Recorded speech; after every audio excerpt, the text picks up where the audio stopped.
The night my sister-in-law called me a thief in front of 47 people, I still had ink on my fingers from signing the lease on my new apartment. I remember that detail because I kept looking down at my hands while she screamed, thinking about how 12 hours earlier I had felt like I was finally building something. 31 years old, a new place of my own, a promotion I had worked 3 years to earn. And then my phone buzzed with a notification from the family Facebook group, and everything I thought I knew about the people who raised me cracked straight down the middle. But I'm getting ahead of myself. Let me start where it actually started, which was 2.5 years before that Facebook post, when my brother called and asked if I wanted to save some money. His name is Derek. He's 6 years older than me, married to a woman named Renata, and at the time they had a 3-bedroom house in Phoenix with a spare room they weren't using. I had just come out of a bad roommate situation, broken lease, security deposit gone, scrambling, and Derek called at exactly the right moment. He said the room was mine if I wanted it. He said I could pay what I could afford. He said it would give me time to get back on my feet without burning through my savings. I want you to understand how that felt, because it matters later. It felt like my family showing up for me. It felt like proof that when things got hard, I had people in my corner. I moved in on a Saturday in March. I paid $800 a month, which was below market rate, and we all knew it. In exchange, I handled the grocery runs most weeks. I cooked 4 nights out of 7, and when Derek's truck needed work he couldn't afford, I covered the mechanic bill without him asking.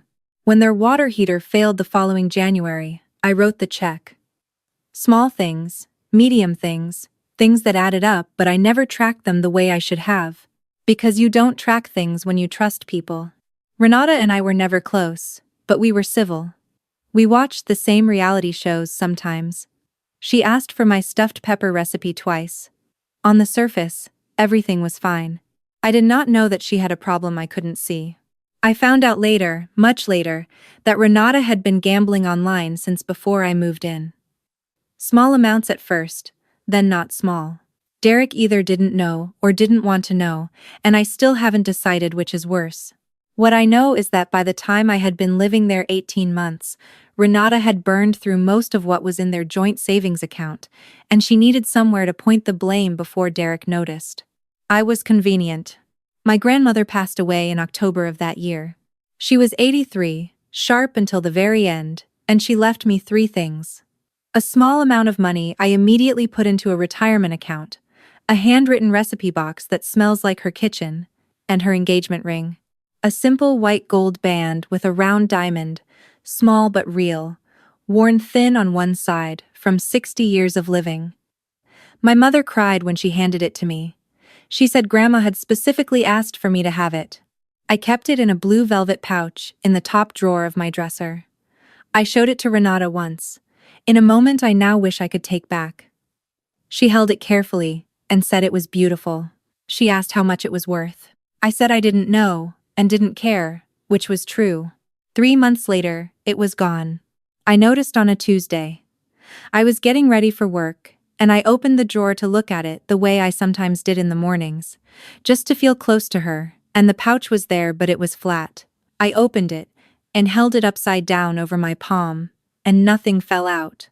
I checked every drawer, every corner of my room, under the bed, inside my coat pockets, inside my jewelry box twice. It wasn't there. I told myself I had misplaced it. I spent 2 weeks telling myself that. Then I moved out. The promotion came through, and with it a raise that made my own apartment possible. And I gave Derek 30 days notice the way a respectful person would. He hugged me on my last day. He helped me carry boxes to my car. Renata stood in the doorway and waved. I signed my new lease on a Friday. I felt the ink on my fingers all the way home. The Facebook post went up that same night. Renata had typed it herself. In the family group that included my parents, both sets of aunts and uncles, my cousins, Derek's college friends, who had never been removed from the group, and my grandmother's sister, who was 80 years old, and did not need to be reading any of this. The post was long. It was specific. It said that during my time in their home, items had gone missing. It said the most significant was a piece of jewelry that had been entrusted to the household for safekeeping. It said that given the timing of my departure, They felt they had no choice but to share this with the family. It did not say the ring was mine. It did not say my grandmother had left it to me. It said a family heirloom had disappeared, and I had moved out the same week. By the time I saw the post, there were 22 comments. My aunt had written, "I'm so sorry, Renata, I can't imagine." My cousin had written, "Wow."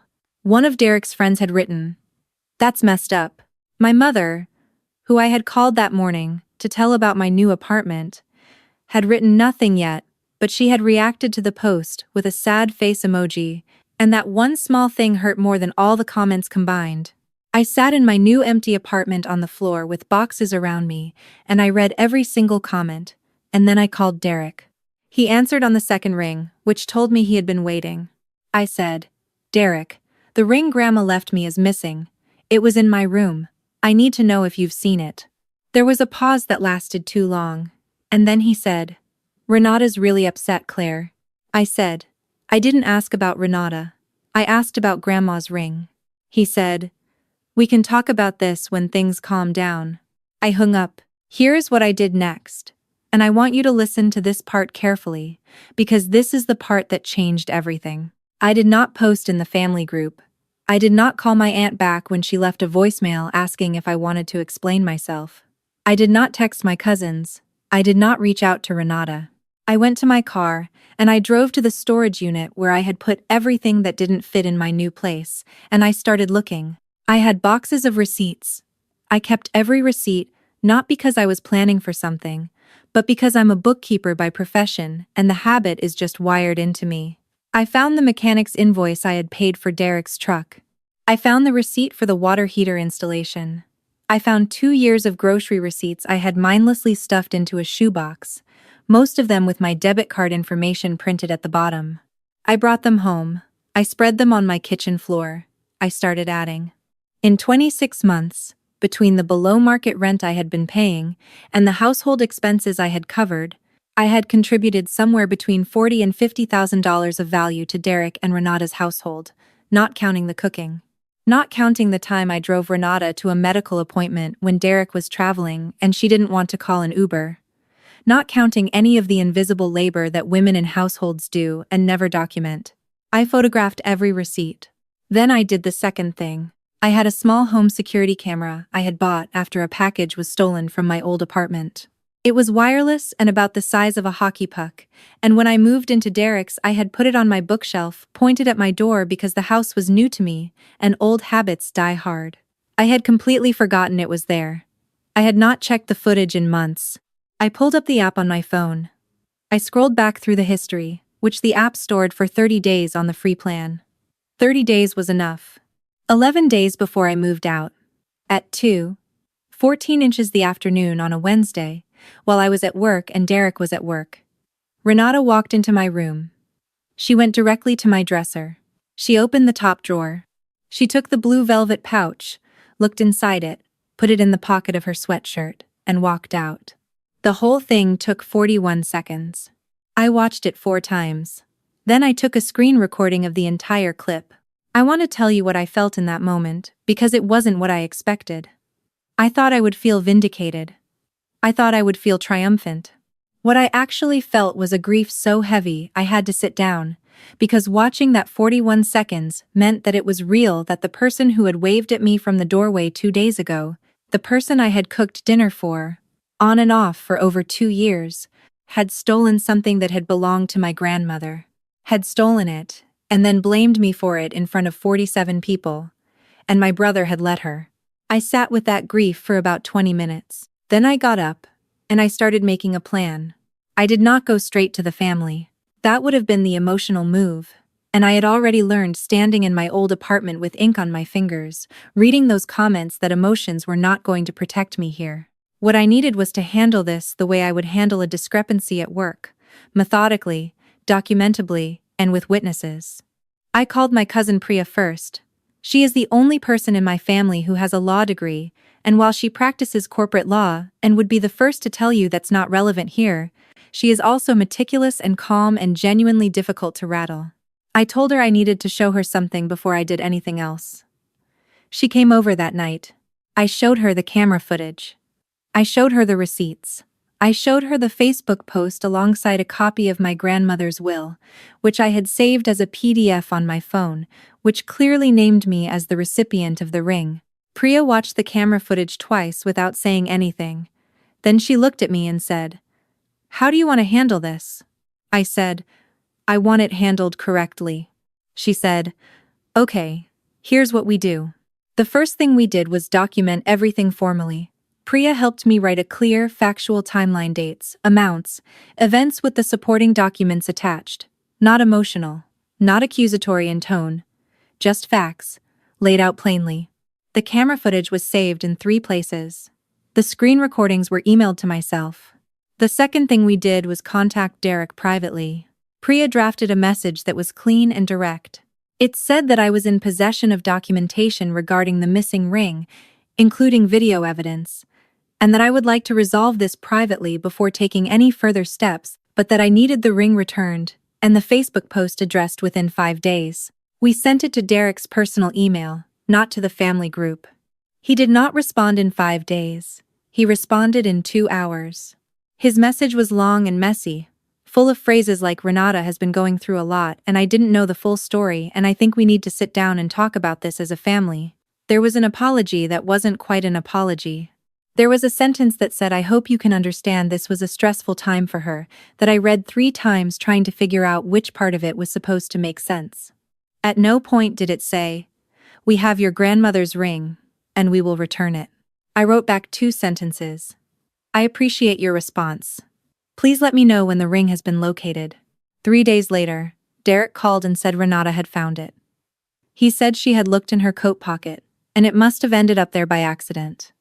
He said he was sorry. He said he hoped we could move forward. I asked, "Is the post coming down?" He said, "I think Renata should address that herself." I said, "Then I'll wait." The post did not come down. More comments accumulated. A family group chat was started. I was not in it, which told me everything about what was being said, and I started getting text messages from relatives I barely spoke to, ranging from people asking if I was okay, to one aunt who wrote, simply, "Disappointed." That was the week I decided private wasn't going to be enough. I want to be clear that this was not about revenge. I want you to hear that, because I know how it sounds. But I had been accused publicly. My grandmother's memory had been used as a prop in a lie. And the people who knew the truth had chosen, over and over, to let the lie stand. So I responded to the family Facebook post. I did not write an essay. I did not call anyone names. I wrote 3 sentences. I have documentation that the ring referenced in this post was my grandmother's, left to me in her will. It was returned to me after I shared additional documentation with Derek. I'm grateful it's back where it belongs. Then I uploaded 2 images, a screenshot of the relevant line in my grandmother's will, and a photograph of the ring on my hand. That was it. I want to tell you that it was clean and it was over. That's not exactly what happened. What happened was that the family group erupted in a way I had not fully anticipated. Because my 3 sentences, careful and unemotional as they were, created a gap. And into that gap, people started to ask questions. Questions like, if Claire had documentation that it was hers, why was the post framed as an accusation? Questions like, what does additional documentation mean? My aunt who had commented, "I'm so sorry," Renata went quiet. The cousin who had written "wow" sent me a private message, asking if I was okay. Derek called me twice. I didn't answer. Renata called me once from a number I didn't recognize. I didn't answer that either. What I did answer was a call from my mother, who had been conspicuously absent from my phone for 2 weeks. She called on a Sunday morning, and when I picked up, she was crying before she said my first name. She said she was sorry. She said she hadn't known what to think. She said she should have called me first, before any of it, and she knew that. I told her I appreciated that. I told her I needed more time. She said she understood. I don't need you to agree with how I handled the next part. I just need you to understand why. Priya had done some quiet research in the week since I showed her the footage. She had asked some careful questions. What she found was that Renata's gambling debt was not a small problem. It was a real problem, the kind that leaves marks late payment notices, A lien that had been quietly filed and then quietly paid. A pattern that Derek was beginning to see now that he was looking. Whether he had been protecting himself from knowing before that is something only he can answer. The ring, it turned out, had not been sitting in Renata's coat pocket. It had been taken to a pawn shop 3 weeks after she took it. She got $340 for it. She bought it back, for slightly more, only after Derek received my message. I know this because the pawn shop had a record, and Priya knows how to ask questions politely. I did not share this with the family group. That felt like the line. What happened inside that marriage was not mine to unpack publicly. What I cared about was the ring, and the lie, and the part where 47 people were allowed to think of me as a thief, while everyone with the actual information stayed quiet. The ring came back to me in a small manila envelope left on my doorstep on a Tuesday. No note. No apology. Just the blue velvet pouch inside a plain envelope. I opened the pouch and held the ring for a long time. It still fits on my right ring finger the way it did the first time I put it on. Worn thin on one side from 60 years of living. Still real. About 6 weeks after all of this, Derek asked if we could meet for coffee. I said yes. We sat across from each other at a place he picked near his office, and he looked like he hadn't been sleeping well, which I noticed and did not comment on. He said, "I want to explain." I said, "You don't have to explain everything. But I do need to understand one thing." He said, "Okay." I said, "When you got my message and you knew what the footage was, why didn't you just call me and say the ring was coming back and the post was coming down? Why did the 2 weeks in between have to happen at all?" He looked at the table for a long time. Then he said, "Because I was hoping it would go away." I nodded. I picked up my coffee. I said, "That's honest." He said, "I am sorry. For real. Not the way I said it in the email. I am actually sorry." I told him. I heard him. I told him I needed more time to figure out what our relationship looked like going forward. He said he understood. He picked up the check. I walked to my car alone, and I sat for a minute before I drove away. I am not going to tell you that everything is fine now, because that would be a clean ending, and life does not work that way. I am not in the family group chat that was made without me, though I suspect I've been added back since because the notification count on my phone sometimes does things I haven't asked it to do. My mother and I talk on the phone twice a week now, which is more than we did before. She asks about my apartment. I told her I painted the kitchen yellow, and she said that sounded like me. Renata and Derek are still together, as far as I know. I don't ask. The ring is in my nightstand. I take it out sometimes in the mornings. Here's what I know now, that I didn't know when I was 22, and thought family meant safety by definition. Love and accountability are not opposites. You can love people and still require them to tell the truth. You can forgive someone privately and still refuse to pretend publicly that a lie was something else. Silence that protects a lie is not peace. It is just delayed damage. The 47 people who saw that post still exist. Most of them know, now, the shape of what actually happened. Maybe not all the details, but enough. And that matters to me not because I needed to win, but because my grandmother's ring deserved better than to be used as a prop in someone else's cover story. She worked 60 years for that ring. It was worn thin on one side from 60 years of living. She left it to me, and I kept it. That has to be enough.